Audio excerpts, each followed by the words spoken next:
संभल के अंदर इस वक्त संभल पुलिस, बिजली विभाग, प्रशासन बिजली चोरी के आरोप के अंदर जो लोग यहां पर चोरी करते हैं उन पर छापेमारी कर रहे हैं। आप देख सकते हैं के बिश्नोई जो कि एसपी हैं, साथ ही यहां के डीएम हैं, वो गली गली जाकर ऐसे घरों में छापेमारी कर रहे हैं जो कि बिजली की चोरी करते हैं। और ये घर आप देखिए, इस घर की आप तस्वीरें अगर देखेंगे तो इसी से आपको अंदाजा लग जाएगा कि कितने सारे कैमरे यहां पर लगाए हुए हैं, ताकि अगर कोई यहां पर छापेमारी करने आए तो उससे पहले ही इन लोगों को जानकारी मिल जाए। मेरे सहयोगी अर्जुन से मैं कहूंगा, अर्जुन आगे आके एक बार आप तस्वीरें अगर इस बिल्डिंग की देखेंगे, आसिफ नाम के शख्स का ये मकान है और यहां पर कितने कैमरे लगे हुए हैं।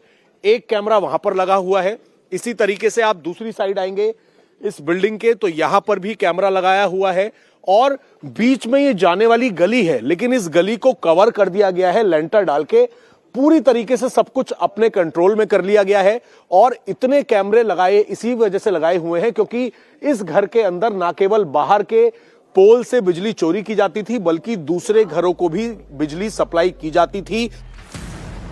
संभल में किस तरह चोरी की जाती है आपको इस वीडियो के जरिए समझाते हैं। देखिए, पहले मेन लाइन में बिजली के खंभे से कनेक्शन लिया जाता है, फिर बिजली की तार को सड़क किनारे जमीन से निकाला जाता है। तार को छिपाने के लिए उस पर कचरा डाला जाता है और दीवार के बीचों बीच छेद करके घर के अंदर तार डाल दी जाती है। प्रशासन ने जिस इलाके में छापेमारी की वो पूरा इलाका मुस्लिम बहुल है। ऑपरेशन के दौरान हर हालात से निपटने की पूरी तैयारी की गई थी। ग्राउंड पर बड़ी तादाद में पुलिसकर्मी मौजूद थे। ड्रोन कैमरों के जरिए आसमान से पूरे इलाके पर नजर रखी जा रही थी। इस पूरे ऑपरेशन को सीधे संभल के डीएम और एसपी लीड कर रहे थे। यहाँ पहले चोरी हुई थी और अभी पता चला था कि यही वो स्थान है जहाँ से लगभग 50-60 लोगों को बिजली सप्लाई लगातार होती है। इसलिए बड़े स्तर पर जो तारों का जो ऊपर छत से जो ढेर बरामद हुआ है वो इसी कारण हुआ है। सर, पहले भी मुकदमे हुए, लेकिन अपने घर से 50-60 और घरों को चोरी की बिजली देना ये कितना बड़ा क्राइम है और इस नेक्सस को किस तरीके से आप लोग लगे हुए हैं नकेल कसने के लिए? इस पे एक तो अर्थदंड लगेगा, दूसरा FIR दर्ज होगी और जो भी और होगा तो हम कार्रवाई करेंगे। कोई और भी क्रिमिनल केसेस है सर बिजली चोरी के अलावा इन लोगों पे? एक बार यहाँ पे शायद गांजा भी पकड़ा गया था, ऐसा भी पहले सुना। संभल में सालों से सरकारी जमीन पर अवैध कब्जा भी होता था और बिजली की चोरी भी की जाती थी।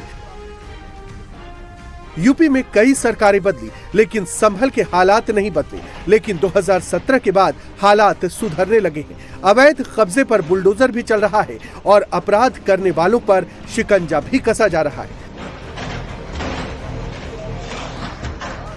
संभल में जिन लोगों ने बिजली की चोरी की, सरकार को नुकसान पहुंचाया, अब उन्हें इसकी कीमत चुकानी पड़ेगी। सजा तो होगी ही, जुर्माना तो भरना ही पड़ेगा। अब उस घर के कागज भी दिखाने पड़ेंगे जहां से बिजली की चोरी की जा रही थी। और भी सभी जगह पे पूरे मोहल्ले में रायसती में चेकिंग की गई है। यहाँ 50% से ज्यादा लाइन लॉस रिपोर्ट हुआ है। ये बिजली विभाग के, प्रशासन के और पुलिस के बीच में जॉइंट मीटिंग में ये निर्णय हुआ कि जो जो जगह 50% से ज्यादा लाइन लॉस है उन सब जगह पे प्रवर्तन की कार्रवाई की जाएगी। इसलिए सुबह 5 बजे ये टीमों के द्वारा इसमें रेड की गई है। जिस जगह पे जो कार्रवाई की गई है वो एक 4 मंजिला बढ़िया आलीशान बंगला बना रखा है।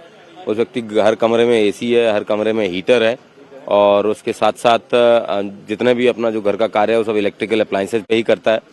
तो इस तरीके से बड़ी मात्रा में बिजली की चोरी करके उनके द्वारा आसपास के घरों में भी बिजली दी जा रही थी। तो सारे केबल वगैरह इकट्ठे किए गए हैं। अब इस तरीके की स्थिति में पुलिस के और प्रशासन के द्वारा विभिन्न प्रकार की कार्रवाइयां अमल में लाई जाएगी, जिसमें उस घर का नक्शा है या नहीं है। अगर कोई व्यक्ति इस तरीके से कई बार बताने के बावजूद अगर बिजली चोरी कर रहा है और अन्य प्रकार की बदमाशी कर रहा है, जैसे उसने व्यक्ति ने किसी प्रकार कोई सहयोग नहीं किया, फिर उसके खिलाफ विभिन्न प्रकार की कार्रवाई है वो अमल में लाई जाएगी।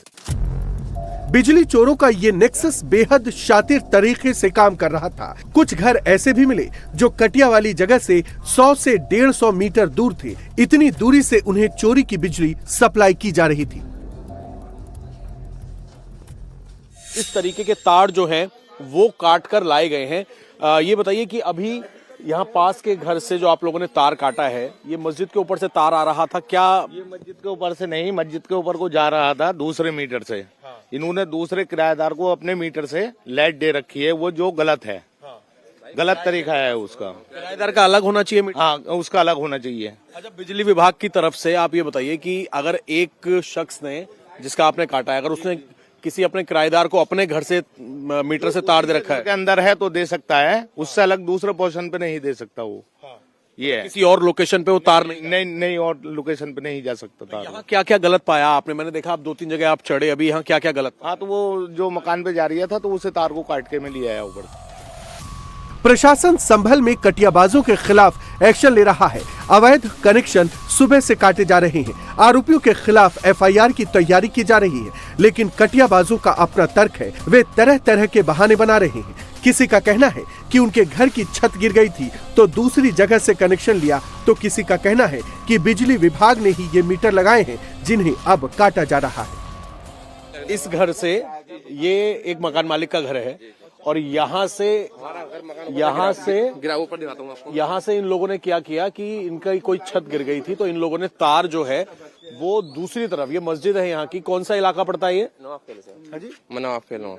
और यहाँ से मस्जिद के पीछे कहाँ है आपका घर? पीछे सर, उसमें किराए पे मतलब लेकिन पूरी मस्जिद के ऊपर से पूरा तार भेजा हुआ, इतना लंबा तार। सर मकान नहीं मिल रहा, 2 कमरे किराए पे। तो एक मकान की छत गिर रही थी, बारिश पड़ रही थी, तो हमने एक कमरा ले लिया था ये मस्जिद का, उसमें ले लिया था।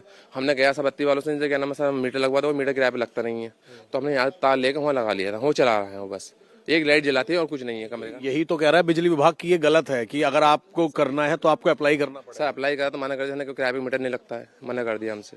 तब क्या पिछले साल भी प्रशासन ने संभल के मुस्लिम बाहुल्य इलाकों में रात के समय बिजली चोरी के खिलाफ बड़ा अभियान चलाया था। उस समय भी कुछ मस्जिद और मदरसे मिले थे जिनके अंदर अवैध पावर हाउस संचालित किए जा रहे थे और वहां से आसपास के घरों में बिजली की सप्लाई की जा रही थी। प्रशासन के एक्शन के बाद बिजली चोरी पर कुछ दिन की रोक लग गई थी, लेकिन बाद में बिजली चोरों ने अपना काम फिर से शुरू कर दिया था।